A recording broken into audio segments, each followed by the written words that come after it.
अगर आपने भी यूपी स्कॉलरशिप 2025-26 का फॉर्म फिलअप किया हुआ है तो आप सभी प्यारे बच्चों को मालूम है कि आपकी जो करेक्शन की डेट थी कि अगर आपके फॉर्म में कोई गलती हो गई है, कोई त्रुटि हो गई है, तो उसका आपको करेक्शन करने का मौका मिला था और इसकी डेट क्या थी?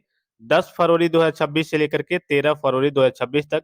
और इस बीच बात करें तो पोर्टल आपका ओपन नहीं हुआ था करेक्शन के लिए। बहुत सारे बच्चे लगातार चेक कर रहे थे, तो पोर्टल आपका ओपन नहीं हुआ था। कह रहे थे कि सर मेरा पोर्टल ओपन नहीं हुआ है, हम कैसे करेक्शन करें? तो मैंने आपको बताया भी था कि अगर आपका अपने स्तर से नहीं ओपन हो रहा है, तो एक बार आप कॉलेज में बात कर लेंगे। कॉलेज लेवल पे भी जो आपका पोर्टल वगैरह है, वो ओपन होता है और कॉलेज लेवल से भी कह लीजिए कि आपके कई वेरिफिकेशन वगैरह होते हैं, तो आपको कॉलेज में बात करना था। बहुत सारे बच्चे बात वगैरह किए थे। अब यहाँ पे देखिए कॉलेज वालों को क्या निर्देश दिया गया है। मान लीजिए सपोज़ कीजिए कि आपके फॉर्म में कोई त्रुटि है, कोई गलती है, तो कॉलेज से भी आपका वेरिफिकेशन होता है। तो कब तक आपके कॉलेज से वेरिफिकेशन होगा, उसके बाद से आपके फॉर्म को फॉरवर्ड किया जाएगा कॉलेज से या फिर नहीं। यहाँ पे आपको दिख रहा होगा, यहाँ पे आप देखिए सबसे पहले मेन पॉइंट्स को देखिए।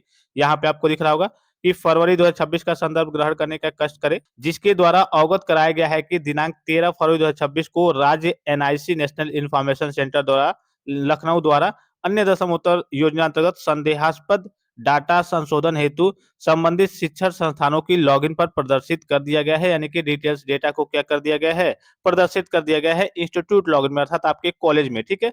अब उसके बाद से यहाँ पे देखिए उक्त के संबंध में निम्न निर्देश वगैरह प्रदान किए जा रहे हैं। कौन-कौन से निर्देश प्रदान किए जा रहे हैं? तो पहला पॉइंट इसमें आपको दिख रहा होगा, संबंधित शिक्षण संस्थान। यहाँ पे आपको दिख रहा होगा कि संबंधित शिक्षण संस्थान संदेहास्पद डाटा का परीक्षण दशमोत्तर छात्रवृत्ति शुल्क प्रतिपूर्ति नियमावली में प्राविधानों के अनुसार सावधानी पूर्वक करते हुए आवश्यक संशोधन उपरांत नियमानुसार अग्रसारित निरस्त करना सुनिश्चित करें। अर्थात कॉलेज लेवल से भी आपके वेरिफिकेशन करेक्शन वगैरह हुए थे। तो इस बीच आप क्या करेंगे, कॉलेज वाले डेटा का मिलान करेंगे कि आपका पूरा डिटेल्स फॉर्म वगैरह एक तरीके से सही है या फिर नहीं। अगर सही होगा तो कह लीजिए कि वेरिफिकेशन कंप्लीट करके, अब इसकी डेट क्या है अभी मैं आपको बता दे रहा हूँ। वेरिफिकेशन कंप्लीट करके क्या कर देंगे, उसको फॉरवर्ड कर देंगे। अगर ज़्यादा कोई गलती होगी तो कॉलेज से ही आपका फॉर्म वगैरह क्या कर दिया जाएगा, रिजेक्ट कर दिया जाएगा, आगे फॉरवर्ड ही नहीं किया जाएगा।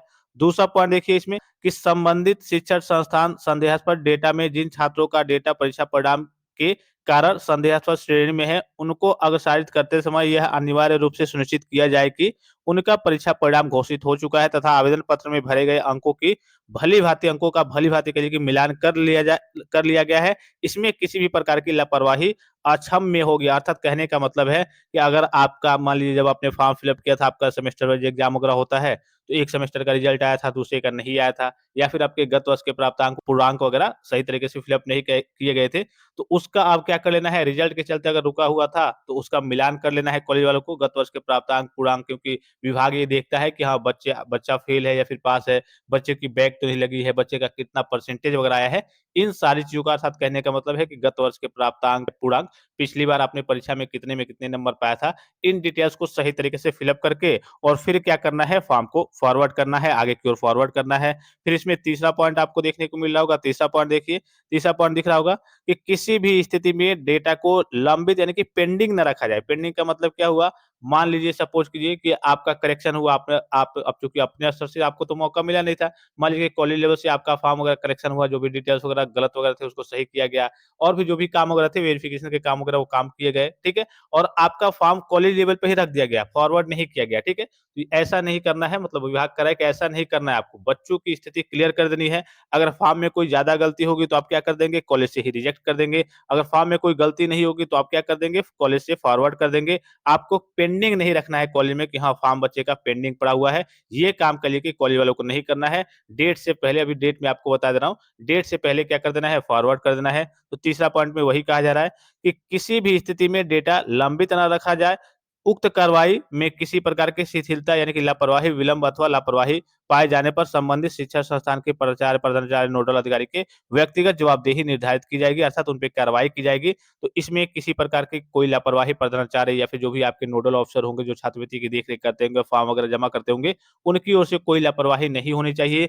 बच्चों का एकदम डेटा वगैरह क्लियर कर देंगे। अगर बच्चों का फॉर्म वगैरह सही है, तो उसको क्या करेंगे भाई, कॉलेज से क्या करेंगे, वेरीफाई करेंगे। वेरीफाई करने के बाद से क्या कर देंगे, उसको फॉरवर्ड कर देंगे। क्या करेंगे, पहले वेरीफाई करेंगे, वेरीफाई करने के बाद से फॉरवर्ड कर देंगे। अगर बच्चों के डिटेल्स वगैरह, डेटा वगैरह गलत होंगे, क्या करेंगे, बच्चों का वहाँ पे जो फॉर्म वगैरह है वो कॉलेज लेवल से क्या कर देंगे, रिजेक्ट कर देंगे, ठीक है? यही कहा जा रहा है। और इसकी लास्ट डेट क्या है, फॉरवर्ड और वेरिफिकेशन की लास्ट डेट क्या है? तो लास्ट डेट भी आपको याद रखना है 18 फरवरी 2026 आपके कॉलेज लेवल से फॉर्म के वेरिफिकेशन और फॉरवर्ड करने की लास्ट डेट है। अब चूंकि करेक्शन की बात करें तो पोर्टल ओपन नहीं हुआ, हालांकि विभाग को करेक्शन का ऑप्शन देना ही नहीं चाहिए। एक तरीके से बच्चे इस बीच परेशान भी रहते हैं।